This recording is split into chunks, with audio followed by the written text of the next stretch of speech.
Hello friends, एक बार फिर से मैं आ गई हूँ आप लोग को पढ़ाने के लिए, आप लोग को समझाने के लिए।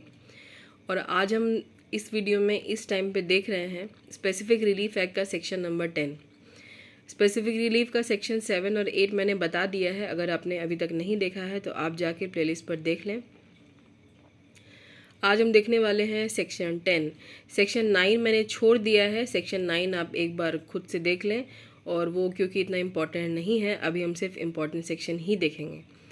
तो सेक्शन 10 बात कर रहा है संविदा के बाबत निर्दिष्ट पालन के लिए, specific performance in respect of contract.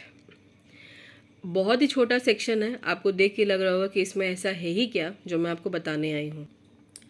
ऐसा लग रहा है कि शुरू होने से पहले ही ख़त्म हो गया।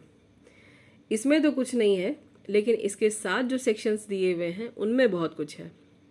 तो आप यूँ समझिए कि सेक्शन 10 को आपको अकेले नहीं पढ़ना है, आपको सेक्शन 11 के sub section 2, section 14, section 16 and section 20 जो मैंने पेंसिल से लिख रखा है उसके साथ पढ़ना है। अब यहाँ लिखा हुआ है कि न्यायालय द्वारा किसी भी संविदा का विनिर्दिष्ट पालन धारा 11 की उपधारा 2, धारा 14, धारा 16 में अंतर्विष्ट जो उपबंध दिए गए हैं उनके अधीन रहते ही कराया जाएगा। यानी जब भी कोर्ट स्पेसिफिक परफॉर्मेंस के लिए ऑर्डर देते हैं तो उन्हें सेक्शन 11 के सबसेक्शन 2 और 14, 16, 20 में जो बातें दी गई है उनके अनुसार ही काम करना होगा, उनके अनुसार ही ऑर्डर देने होंगे। अब अभी इस समय इस वीडियो में हम सेक्शन 11, 14, 16, 20 हम डिटेल में तो नहीं समझेंगे। इसके लिए अलग अलग सेपरेट वीडियो मैं ज़रूर डालूंगी, लेकिन अभी फ़िलहाल एक बार ये समझना बहुत ज़रूरी है कि सेक्शन 11 का सबसेक्शन 2, 14, 16, 20 आखिर क्या कहते हैं, कौन सा वो आधार है जिसके तहत संविदा का हम विनिर्दिष्ट पालन करवा सकते हैं। तो सबसे पहले मैं आपको ये बता दूं कि सेक्शन 11 का जो सबसेक्शन 2 है, जैसे आप एग्जाम्पल लीजिए कि कोई ट्रस्टी है और उसके पास में कोई प्रॉपर्टी जो है दी गई है देख रेख के लिए, और उसकी कुछ लिमिट है, और वो अपने लिमिट के बियॉन्ड जाके अगर कोई ट्रांजेक्शन करे, कोई लेन देन करे, कोई प्रॉपर्टी का ट्रांसफ़र करे, और फिर अगर वो चाहे कि वो इस कॉन्ट्रैक्ट को परफॉर्म करवा सके। अब जैसे कि कोई ट्रस्टी किसी संविदा को करने के लिए जाएगा और वो मालिक नहीं है, संपत्ति का ओनर नहीं है, जिसको उसके पास टाइटल नहीं है, तो जाहिर सी बात है उसे रोका जाएगा। जो उसके लिमिट के बाहर है वो उसे करने नहीं दिया जाएगा। लेकिन अगर वो इस तरह के कॉन्ट्रैक्ट को अगर वो सेल करना चाहे और इसको वो परफॉर्म करवाने के लिए कोर्ट चला जाए, तो क्योंकि वो अपने लिमिट के बियॉन्ड जाके काम कर रहा है तो वो न्यायालय की शरण में नहीं जा सकता और विनिर्दिष्टता पालन नहीं करवा सकता। ये तो हो गया सेक्शन 11 का सब सेक्शन 2। अब आप देखिए सेक्शन 14 क्या है। सेक्शन 14 में कुछ पॉइंट्स बताए गए हैं, कुछ कंडीशंस बताई गई है, जिसमें ये बोला गया है कि कौन कौन सी ऐसी संविदा है जिनका पालन नहीं कराया जा सकता। आप खुद से अपने बैरेट में सेक्शन 14 इसी समय निकाल के देखें जब भी आप वीडियो सुन रहे हो या देख रहे हो, कि सेक्शन 14 में उन संविदाओं के बारे में बताया गया है जिसका आप विनिर्दिष्टता पालन नहीं करा सकते, स्पेसिफिक परफॉर्म नहीं करा सकते।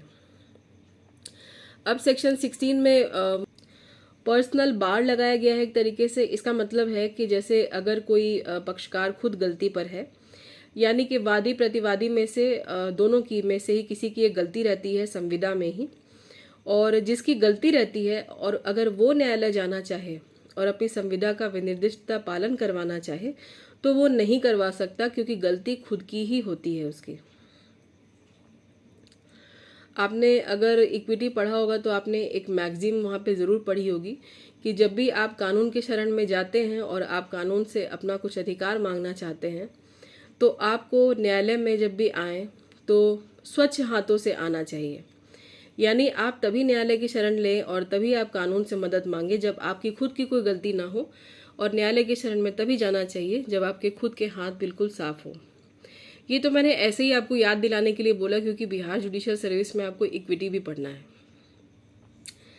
तो यहाँ पर सेक्शन 16 में पर्सनल बार है कि अगर वादी प्रतिवादी में से कोई भी संविदा का एक पक्षकार जिसने खुद ने गलती की है और अगर उसकी खुद की गलती की वजह से संविदा पूरी नहीं हो पाई है, तो जिसकी भी गलती है वो कोर्ट जा करके अपने कॉन्ट्रैक्ट को स्पेसिफिकली परफॉर्म नहीं करवा सकता। अब एक सेक्शन और है सेक्शन 20, वो भी आपको इसके साथ पढ़ना है। सेक्शन 20 में प्रतिस्थापित तामील के बारे में बताया गया है, यानी सब्स्टिट्यूटेड परफॉर्मेंस। अब आप लोग सब जानते हैं, इसका भी मैं एग्जांपल आपको बता देती हूँ। आप लोग सब जानते हैं कि दो संविदा के दो पक्षकार होते हैं। दोनों पक्षकारों में संविदा की बातचीत होती है, पूरा भी उन्हीं को करना होता है। लेकिन अगर वादी प्रतिवादी से अपनी संविदा नहीं करवा के किसी तीसरे पक्षकार से, जो कि संविदा का पक्षकार पहले नहीं रहा है, कोई थर्ड पर्सन, कोई थर्ड पार्टी उससे अपनी संविदा पूरी करवा ले, यानी अपना काम उससे करवा ले, तो फिर वादी प्रतिवादी से संविदा का विनिर्दिष्टता पालन कराने की मांग नहीं कर सकता, उसे न्यायालय में घसीट नहीं सकता। हाँ, वादी इतना सा कर सकता है कि प्रतिवादी के संविदा को पूरी नहीं करने की वजह से जो वादी को नुकसान हुआ है उसकी भरपाई के लिए वो अनुतोष मांग सकता है, कंपनसेशन क्लेम कर सकता है। लेकिन अगर उसने किसी थर्ड पर्सन या थर्ड पार्टी से अपना कॉन्ट्रैक्ट कंप्लीट करवा लिया है, अपने काम को निकाल लिया है उससे, तो फिर वो प्रतिवादी को घसीट नहीं सकता कोर्ट में कि वो उस कॉन्ट्रैक्ट को स्पेसिफिकली परफॉर्म करे। तो सेक्शन 10 अपने आप में कुछ नहीं है, लेकिन वो सेक्शन 11 के सेक्शन 2, 14, 16 और 20 के बिना कुछ भी नहीं है। तो आप जब भी सेक्शन 10 पढ़ें तो इन सारे सेक्शंस को उसके साथ पढ़ें, क्योंकि वो बोल रहा है कि इन धाराओं में जो प्रावधान दिए गए हैं उसके अधीन ही संविदा का विनिर्दिष्ट पालन कराया जाएगा। इसके बाद हम एक इम्पॉर्टेंट सेक्शन के साथ दोबारा आपसे एक नेक्स्ट वीडियो में मुलाकात करेंगे। जैसे जैसे मुझे समय मिल रहा है वैसे वैसे मैं वीडियो डालने की कोशिश कर रही हूँ। आज सुबह मैंने एक वीडियो डाला था जिसमें काफ़ी शोरगुल हो रहा था और मेरी आवाज़ उसमें काफ़ी धीमी है। मैंने भी सुना तो देखा कि शायद आपको ईयरफोन लगा के सुनना पड़े, लेकिन कोई बात नहीं, आपको तो कॉन्सेप्ट से मतलब है, बेयर एक्ट आपके पास है, सिर्फ आप 2-3 बार वीडियो सुन लें, अपना उसको समझ लें और बार बार अपने बेयर एक्ट को रिवाइज़ करें। मिलते हैं नेक्स्ट वीडियो में दोबारा से, जल्दी से कोशिश करेंगे कि जल्दी मुलाकात हो। तब तक के लिए आप मन लगा के पढ़िए, आप सब अपना ध्यान रखिए, खुश रहिए और दूसरों को भी रहने दीजिए। जोर शोर से तैयारी करिए, सिर्फ कंसंट्रेशन अपनी पढ़ाई पे रखिए। अभी के लिए आपसे